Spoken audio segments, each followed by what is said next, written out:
Vancouver, a pristine city, God's country, a town that used to be safe. In the crushing abyss of the deep sea, the killer is our friend, as the people of Vancouver found out last summer when these lovely orcas started popping up all over town. But this year, it's not so cute. This year, it's bears.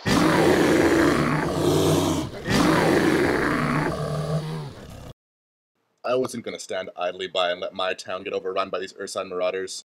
Something had to be done. It actually is an infestation of bears. I feel like Anderson Cooper. I'm really learning about the place. Like, oh yeah, it's a flood. I get it. And I get there. It's like, oh, there's people that are hurt. I was like, I saw a bear or two. Wasn't a big deal. But I look around. Fucking bears everywhere.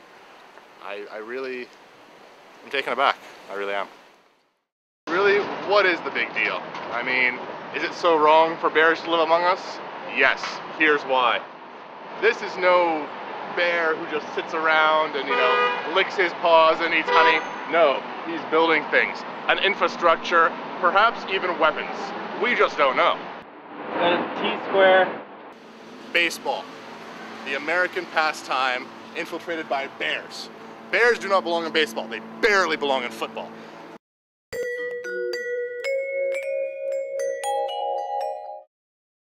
Harmony and balance, they're not talking about us. They're talking about bears only. They want to create a pan-bearic state across North America. This bear right here has presided in 3 bear versus human cases recently, and to no one's surprise, he's voted bear all the way. These bears need to accept we live in a segregated society, okay? People, then animals. That's the way it is, it's the way God intended it. So for them to think that they're all equal is, well, it's just insane. It's more liberal claptrap. Ever since the attacks of September 11th, we've been told that ports are the biggest threat to national security and the easiest weak spot for terrorists to exploit. We have camouflaged, combat-ready bears standing right in front of our weakest point. This is a complete failure on every level of the government. Someone needs to do something about this, and frankly, I don't think we can take care of ourselves on this one. These bears are everywhere. Hee-Haw, Jimbo, Shardik, Fat Boy, Bluto, Clubber, Mick, Laffy, Rex, so on and so forth. I even came face to face with the most feared bear of them all. The book of Isaiah warns us against 2 great evils, Sith and bears.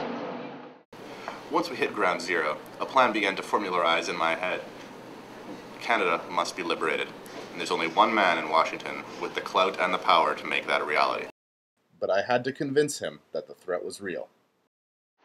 Arctic camouflage. Canada is 60–70% tundra, and this blue and that white makes it invisible to anywhere but in our wooded areas. And for those wooded areas, they have a plan as well. And this is it. You put this in a forest, especially in the daytime with our bright yellow skies, no one will see anything. There's nothing we can do. We need Americans to come over here and just pave everything so that these bears will be nice and visible to be dealt with, if you know what I mean. Bears are the biggest threat to freedom in the world. More so than civil wars, foreign dictators. You guys need to start paying attention to your own borders. And, well, I guess to the north of them as well. I realize I've been painting a pretty bleak picture thus far, but all is far from lost. You see, every battle has 2 sides, and on our side, we have the bear's natural enemy, the bull.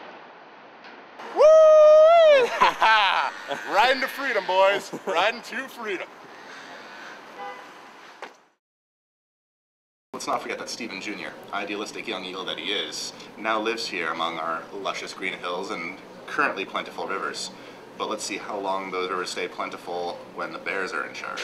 Now, how is he supposed to hop into a river and get himself a nice, fresh, tasty salmon if the bears ate it all, huh? If it done been at already?